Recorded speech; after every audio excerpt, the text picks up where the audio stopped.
காற்றோடு வல்லொருதான் போகுதே பாதையில்லாமலே அழகாய்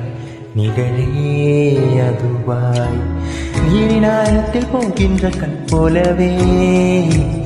ஓசையெல்லாம் துறந்தே காண்கின்ற காட்சிக்குள்ள மூழ்கினேன் திமிழேறி காலை மேல் தூங்கும் காகமாய் பூமி மீது இருப்பேன்